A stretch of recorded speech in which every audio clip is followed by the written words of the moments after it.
केंद्र सरकार ने यूनिफाइड पेंशन योजना को मंजूरी दे दी है। अगले साल से इस स्कीम को लागू भी कर दिया जाएगा। इस पर अब कई नेताओं के रिएक्शन भी आने शुरू हो गए।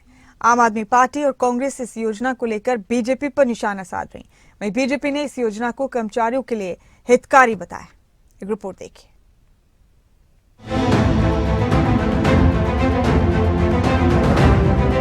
केंद्र सरकार ने यूनिफाइड पेंशन योजना को मंजूरी दे दी है। अगले साल से इस स्कीम को लागू भी कर दिया जाएगा। इस योजना को लेकर पीएम ने अपने सोशल मीडिया एक्स पर पोस्ट करते हुए लिखा कि हमें उन सभी सरकारी कर्मचारियों की कड़ी मेहनत पर गर्व है जो राष्ट्रीय प्रगति में महत्वपूर्ण योगदान देते हैं। एकीकृत पेंशन योजना सरकारी कर्मचारियों के लिए सम्मान और वित्तीय सुरक्षा सुनिश्चित करती है, जो उनकी भलाई और सुरक्षित भविष्य के प्रति हमारी प्रतिबद्धता के अनुरूप है।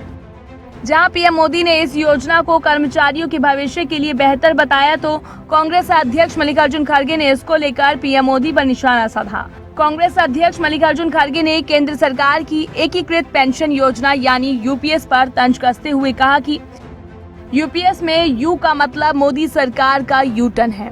4 जून के बाद जनता की शक्ति प्रधानमंत्री की शक्ति के अहंकार पर हावी हो गई है। यूपीएस को लेकर आम आदमी पार्टी के राज्यसभा सांसद संजय सिंह ने कहा कि ये कर्मचारियों के लिए एक बड़ा धोखा है। तो वहीं हिमाचल के पूर्व सीएम जयराम ठाकुर ने केंद्र के इस फैसले का स्वागत किया है। देखिए, unified pension scheme new pension scheme से भी ज्यादा बदतर और खराब है और ये देश के कर्मचारियों के साथ एक बहुत बड़ा धोखा है। और इस पेंशन स्कीम से आपने देश के अर्धसैनिक बलों को निकालकर बाहर कर दिया। वो इस दायरे में नहीं आएंगे। देश के पैरामिलिट्री फोर्सेस इस दायरे में नहीं आएंगे क्योंकि उनकी 25 साल की सर्विस होती ही नहीं। तो जब उनकी 25 साल की नौकरी होगी तभी आप यूनिफाइड पेंशन स्कीम का लाभ उनको देंगे, वरना 10,000 रुपए की पेंशन उनको मिलेगी। दूसरी बात इसमें क्या है कि जब से आपने अपनी नौकरी शुरू की, मान लीजिए आपने 40 साल नौकरी की, तो हर महीने आपका 10% सैलरी से कटेगा पेंशन के नाम पे और उसके बाद पूरा पैसा सरकार अपने पास रख लेगी। मान लीजिए 1 लाख की सैलरी है, 40 साल आपने नौकरी की, कभी 2 लाख होगी सैलरी आगे बढ़ के आपकी, कभी 3 लाख होगी। जितना पैसा आता है 10% के हिसाब से वो पूरा का पूरा पैसा सरकार रख लेगी अपने पास। उसके बाद क्या करेंगे? अंतिम के 12 महीने जो हैं उसका एवरेज निकालकर 6 महीने की तनख्वाह आपको कैश में दे देंगे और फिर ये कह रहे हैं कि एवरेज सैलरी निकाल के आपको आधा पेंशन देंगे।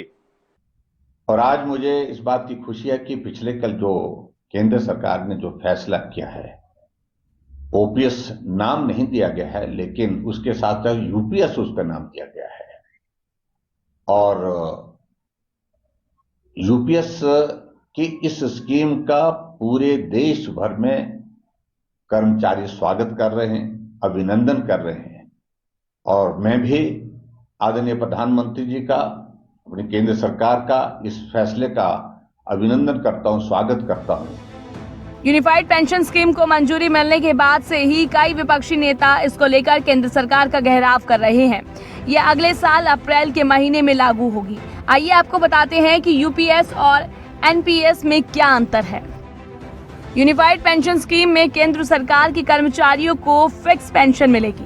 नेशनल पेंशन स्कीम में बाजार के रिटर्न पर पेंशन तय होती थी जो कम ज्यादा होती रहती थी। एनपीएस की तरह यूपीएस में भी कर्मचारी सैलरी का 10% पेंशन के लिए जमा करेंगे, जबकि सरकार 18.5% देगी। अभी तक सरकार 14% दे रही थी। यूपीएस में सरकारी कर्मचारी को 25 साल नौकरी के बाद फिक्स पेंशन के अलावा एक मुश्त राशि भी मिलेगी। महंगाई दर के हिसाब से ये पेंशन बढ़ेगी। एनपीएस में बहुत कर्मचारियों को बहुत कम रुपए ही मिल रहे थे। यूपीएस में 10 साल की सेवा के बाद 10,000 रुपए सुनिश्चित पेंशन मिलेगी। एनपीएस में ऐसा कोई प्रावधान नहीं है। यूपीएस में बाजार पर निर्भरता काफी घटी है। एनपीएस में बाजार के उतार चढ़ाव पर निर्भरता है। आपको बता दें कि एनपीएस को 2004 में शुरू किया गया था। इसके बाद 2009 में इस स्कीम को प्राइवेट सेक्टर के लिए भी खोल दिया गया था। एनपीएस का management pension fund regulatory and development authority करती है। डेस्क रिपोर्ट, खबरें अभी तक।